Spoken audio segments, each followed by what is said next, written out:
Pemain timnas Indonesia telah berkumpul jelang laga kualifikasi Piala Dunia Zona Asia melawan tuan rumah Australia. Timnas mendaftarkan 29 pemain untuk dipersiapkan melawan Australia dan Bahrain. Namun nantinya hanya 23 pemain yang masuk skuad Patrick Kluivert. Timnas mendapat tambahan kekuatan setelah menaturalisasi striker Ole Romeni. Kini 3 pemain lagi siap membela timnas, yaitu Emil Audero Mulyadi, Dean James, dan Joy Pelupessy. Alhamdulillah approval dari AFC dan FIFA untuk pindah federasi untuk Joy, Emil, dan Dean sudah tuntas kemarin. Jadi mereka masuk ke slot 30 pemain. Sayang Egy cedera, jadi 29 yang berangkat. Dan nanti akan dipilih lagi itu 23 pemain. Yang 3 naturalisasi sudah dipastikan ready melawan Australia, cuman tentu karena register 29 pemain, ya, usia 30 karena 1 cedera Egy, ya tentu pemilihannya itu tergantung dari kepelatihan. Ya. Tambahan pemain baru membuat Patrick Kluivert memiliki lebih banyak opsi dalam strategi. Namun, pengamat sepak bola M. Kusnaini meyakini Kluivert akan menggunakan formasi 4-3-3 yang disukainya. Dengan formasi ini, dia yakin pemain naturalisasi baru, Joy Pelupessy, bakal masuk dalam starting line up untuk melawan Australia 20 Maret mendatang. Nah, salah satu konsekuensi kalau bermain dengan 4-3-3, di lini pertahanan itu aman. Karena pemain seperti Miss Hilher, Jai Ijes, Kevin Dix, Verdong, itu di klubnya main 4-3-3, jadi aman. Lini pertahanan berubah dari 3 jadi 4 tuh aman. Yang jadi masalah mungkin di tengah, sedikit masalah sebetulnya. Karena kalau kita bermain dengan 3-4-3, kita cukup punya 2 gelandang tengah. 2 gelandang lain adalah back sayap. Tapi kalau 4-3-3, maka kita pakai 3 gelandang. 1 holding midfielder, pemain jangkar, 2 gelandang serang. Nah, jadi 2 gelandang serang itu kita sudah punya Ivar Jenner, sudah punya Tom Hai, ada Marcelino juga. Tapi gelandang jangkarnya tidak ada. Yang karakternya murni seorang defensive midfielder itu nggak ada selama ini. Makanya Joy Pelupessy itu kan agak dikebut prosesnya. Karena dia inilah calon pemain yang mengisi posisi defensive midfielder. Pelatih timnas Patrick Kluivert memang pernah mengungkap dia cenderung menyukai pola 4-3-3. Namun dia siap mengubah strategi sesuai dengan karakter pemain yang dimilikinya. You know what it is? I think the most important thing is that I like to play attack football, and I like to have the ball possession. I am familiar with all systems. I was in 2014 assistant coach with Louis van Gaal, and we played the same style that we play at the moment. Preferably, I like to play 4-3-3, but it depends where are the players also feeling comfortable in. So I'm first looking at the players, and then we implement any style, because in football you have slight movements and it's the same system or it's a different system. Patrick Kluivert diprediksi bakal menggunakan formasi 4-3-3, berbeda dengan pelatih timnas sebelumnya Sintayong yang cenderung lebih suka 3-4-3. Meski ada nama baru Emil Audero, posisi Martin Paes di penjaga gawang kemungkinan belum tergantikan. Di barisan belakang, persaingan untuk masuk skuad timnas kemungkinan bakal sangat ketat. Namun 4 nama diprediksi masuk skuad inti, yaitu Kelvin Verdong, Jai Ijes, Kevin Dix, dan Miss Hilher.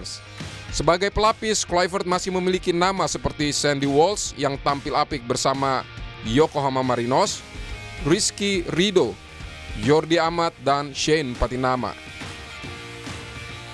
Lini tengah timnas diprediksi bakal diperkuat Tom Hai, Ivar Jenner, dan pemain naturalisasi baru Joy Pelupessy.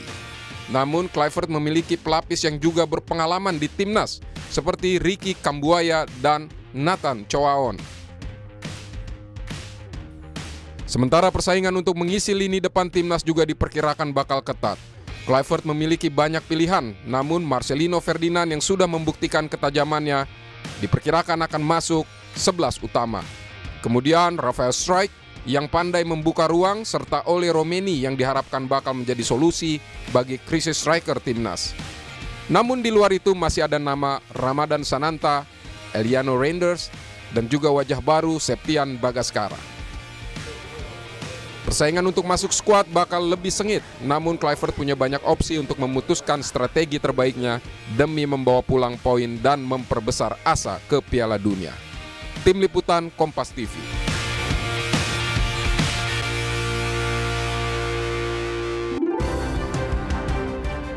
Tambahan pemain baru membuat persaingan untuk masuk skuad utama timnas makin ketat. Lalu siapa saja pemain yang diprediksi bakal masuk lini utama pilihan Patrick Kluivert? Kita akan bahas ini bersama mantan pemain timnas Indonesia, Bambang Nurdiansyah. Coach Bambang, selamat malam dengan Tifal di sini.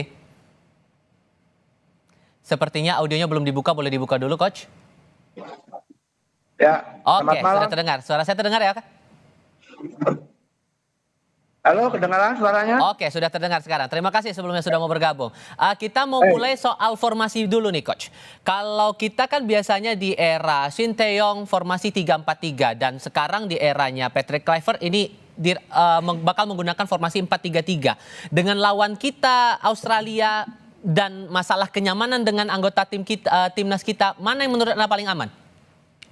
Ya, artinya gini loh, formasi itu tidak ada sebuah formasi yang menjamin sebuah kemenangan.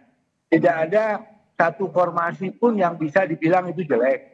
Tinggal bagaimana anak-anak bisa menjalankan formasi tersebut dengan baik, sesuai dengan visi, misi, atau game mode pelatihnya. Saya pikir apapun itu yang diterapkan nanti mau 3-4-3, 4-4-2 atau 4-3-3, saya pikir yang terpenting bagaimana anak-anak itu memahami formasi itu. Memang yang sama Sintayong terbiasa dengan 3-4-3. Tetapi bahwa pemain-pemain ini di klubnya juga masing-masing rata-rata juga bisa bermain dengan 4-3-3. Jadi kan nggak ada masalah. Tapi adaptasinya bakal sulit nggak kira-kira menurut Anda? Saya pikir tidak, karena para pemain ini di klubnya, apalagi anak-anak yang dari Eropa yang diaspora ini, kebanyakan bermainnya dengan 4-3-3 atau 4-2-3-1. Saya pikir tidak ada masalah, tinggal bagaimana mereka menjalankan dengan baik apa yang dimau dengan pelatih kita Kluivert ini. Oke, kita sekarang coba bedah untuk di setiap lini. Kalau untuk posisi kiper sekarang, kalau menurut Anda, apakah nama Martin Pas ini masih jadi pilihan utama dengan kedatangan Emil Audero juga bergabung ke timnas?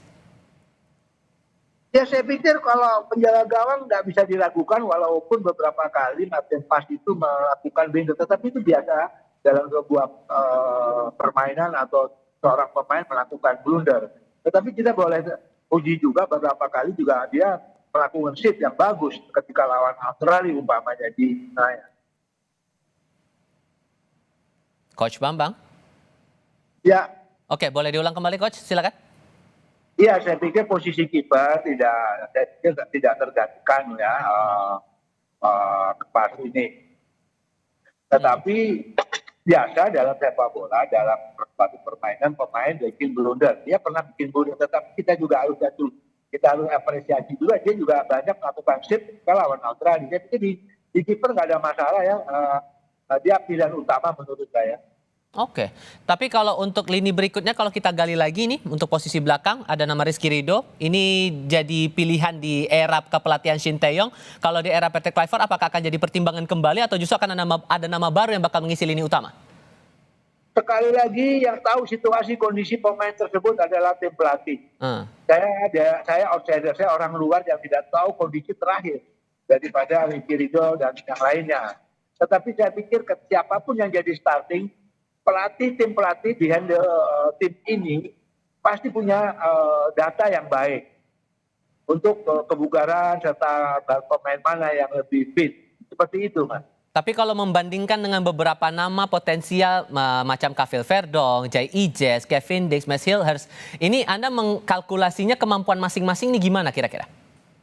Saya pikir kemampuan kurang lebih saja ya. Kurang lebih saja. Tinggal sekarang siapa yang paling fit. Siapa sesuai dengan strategi juga tim pelatih, siapa yang untuk jadi starter, seperti itu. Termasuk juga untuk peluang Sandy Walsh dan Pratama Arhan dimasukkan dalam skuad utama kali ini juga peluangnya sama atau justru ada yang mencolok nih kira-kira untuk bisa memperkuat posisi kita melawan Australia tanggal 20? Saya pikir tentunya yang terbaik yang akan dipasang menjadi starter dari tim pelatih. Jujur saya menarik bahwa tim ini dari semua posisi sebetulnya banyak numpuk. Jadi tinggal milih siapapun yang paling fit untuk diturunkan lawan Australia. Justru menurut saya di posisi striker oleh Oleh Romini? striker murni ini, oleh Romini namanya, itu kan kita punya satu itu aja. Sedangkan kita selama ini kita kurang bisa bikin gol. Harapan saya Romini ini bisa menampilkan permainan yang bagus dan kita juga nggak tahu kondisinya bagaimana dia gitu loh. Karena kita hanya punya striker satu orang itu striker murni menurut saya. Dan strategi bermain yang jadi poin sekarang, masalah kemampuan semua sama rata begitu? Ya, saya pikir gitu. Di semua lini, Peter Kluivert punya pilihan banyak. Karena di posisi bek kanan banyak, di stopper banyak, di gelandang juga banyak, di bek kiri juga banyak. Tinggal bagaimana pelatih menerapkan strategi dan siapa pemain yang akan diturunkan sesuai dengan kondisi terakhir yang ada di tim itu. Nah, maksud saya kondisi pemainnya. Oke. Kalau kemudian dipakai formasi favoritnya Kluivert 4-3-3 ini, maka kan kemungkinan lini tengah bakal berubah nih. Kalau dari analisis Anda sejauh ini, kira-kira yang bakal jadi pilihan utama untuk mengisi lini tengah timnas kita bakal siapa-siapa saja atau pemainnya begitu? Saya tidak berada siapa-siapa karena sekali lagi siapa yang terbaik dalam kondisi yang terbaik saat ini itu yang harus diturunkan. Karena pelatih pasti punya data. Kayak kemarin mereka ada latihan bentar, kayak penyegaran. Ya kan pelatih fisiknya bilang, ini cuma ngelihat saja, waktu di Senayan, waktu di Jakarta kemarin, hanya sekedar kayak refresh gitu kan. Nah mereka pasti melihat siapa yang paling fit untuk diturunkan. Kalau salah kualitas, saya pikir hampir rata-rata ya sama lah. Mungkin ada yang di bawah, tapi ada juga yang ada di atas. Tapi perbedaannya nggak terlalu banyak menurut saya. Kalau yang di atas menurut Anda siapa? Di antara yang diprediksi ada nama Tom Haye, Ivar Jenner, kemudian ada pemain baru kita, JP Lupesi. Kemungkinannya kemana? Masing-masing punya kelebihan. Masing-masing punya kelebihan. Tapi terutama Pak Lupesi itu, dia punya daya bertahan yang bagus juga. Apakah dia dalam kondisi yang fit, itu yang kita harus pertanyakan dulu. Oke. Di lini depan ini kan Kluivert mau pemain yang bermain reguler di tim begitu ya. Tapi kan ada Struijk, Marcelino dan Romini ini sulit dapat tempat di klubnya. Bagaimana Anda mencermati itu? Ya saya pikir mereka punya kualitas. Nah, mereka punya kalau soal kesempatan main di klubnya memang persaingan juga ketat. Tetapi yang pasti pemain ini semua punya kualitas. Pemain depan ya. Tetapi striker kita cuma ada satu menurut saya oleh komisi itu. Kemudian dia dalam kondisi yang bagus sehingga daya dobrak kita lebih bagus lagi terutama di striker. Oke, kalau Anda menilai bahwa semua pemain kita punya potensi kualitas yang benar-benar sama, setara begitu, tinggal gimana cara otak-atik oleh Coach Kluivert di sini. Cuman melihat posisi kita di ranking FIFA saja nih masih terbilang terpaut cukup jauh dan terbiasa dari Australia sendiri juga terbiasa dengan pertandingan kelas dunia semacam FIFA ataupun juga Piala Dunia ini. Hal apa sesungguhnya yang menurut Anda harus jadi concern buat Coach Kluivert melatih timnas kita menghadapi pertandingan melawan Australia nanti? Hal apa yang paling krusial di sini? Yang pasti mereka punya kerekaman. Tim pelatih beberapa orang itu juga bukan pelatih kece menurut saya. Mereka juga punya pengalaman yang bagus. Pasti rekaman-rekaman permainan kita sudah dianalisa, begitu juga permainan Australia sudah dianalisa. Tinggal bagaimana sekarang mereka menerapkan permainan yang baik, yang yang tepat untuk menghadapi Australia di Australia sana, kita win. Soal ranking itu memang dulu kita memang sebelum ada diaspora dan prestasi kita waktu itu tidak sebagus sekarang, otomatis ranking FIFA kita memang jauh di bawah Australia. Tetapi harus ranking kita tidak bisa juga menentukan 100%. Dalam pertandingan besok kita pasti di bawah Australia, belum tentu juga. Buktinya di Senayan kita bisa tahan draw begitu. Tapi kalau melihat pola kebiasaan Australia ini, hal apa yang menjadi krusial menurut Anda yang perlu dicermati? Saya pikir Australia main bolanya mirip-mirip Inggris ya, mirip-mirip tim Eropa lah. Karena pemain itu rata-rata mainnya ada di Eropa. Dan mereka juga secara fisik kan fisik ke Eropa. Australia juga kompetisinya banyak, pelatih-pelatihnya juga dari Inggris dan mana-mana.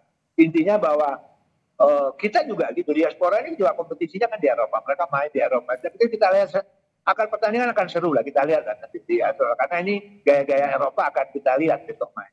Oke, saya coba fokus lagi untuk timnas kita karena kan jumlah kita yang ready to fight adalah 27 orang, tapi yang bakal diturunkan, yang bakal dipilih total 23. Akan seketat apa menurut Anda pemilihan untuk lini-lini utama yang akan diisi di timnas kita ini? Bakal ketat kalau begitu, kalau Anda melihat tadi kan semua posisi secara kualitas sama rata. Iya, yang pasti secara kebugaran itu kan berpengaruh. Nah, itu saya pikir pelatih juga sudah punya data bahwa pemain mana yang paling siap untuk pertandingan besok di Australia. Nah, memang secara kualitas mungkin kurang lebih, tetapi kan siapa yang paling fit itu yang harus diturunkan. Tetapi juga siapa yang diturunkan sesuai dengan filosofi atau strategi yang akan dimainkan. Seperti itu, Bung. Dan pendekatan apa yang rasanya menurut Anda ideal begitu? Melihat ini kan pengalaman kita untuk pertandingan sekelas Piala Dunia, kita kan kualifikasi lah levelnya sekarang. Dengan total pemain kita kebanyakan adalah naturalisasi seperti ini dengan target mencapai Piala Dunia. Filosofi permainan seperti apa yang perlu kita kembangkan sekarang? Saya pikir ini kan pemain diaspora dari Eropa, pelatihnya dari Belanda, Eropa. Saya pikir ya gaya-gaya mereka, gaya-gaya Belanda yang akan kental terlihat besok. Gitu. Cara bagaimana mainnya, kita tidak, Patrick kan orang Belanda, ya kan, asistennya juga pengalaman di Eropa. Kan. Saya pikir ini permainan besok akan kita lihat bahwa permainan sepak bola yang kelas-kelas Eropa menurut saya, karena dua-duanya kan Australia juga banyak pemainnya yang main di luar Australia juga, dan mereka keturunan Eropa juga gaya mainnya seperti orang Eropa. Memang menarik untuk disimak besok lah ketika lawan Australia, bagaimana tugas Patrick Kluivert ini untuk bisa paling tidak lebih baik lah daripada Sintayong kemarin, walaupun Sintayong juga punya prestasi yang menurut saya cukup luar biasa, tetapi pergantian Sintayong kan tentunya ada tujuannya. Yang pasti tujuannya akan lebih baik daripada Sintayong, bukan Sintayong jelek gitu. Nah, ini tantangan buat Patrick Kluivert. Tinggal otak-atik ya sekarang, dan tentu harapan kita di tanggal 20 hasilnya akan baik juga. Coach Bambang, terima kasih sudah berbagi pandangan bersama kami kali ini. Selamat malam, Coach. Selamat malam.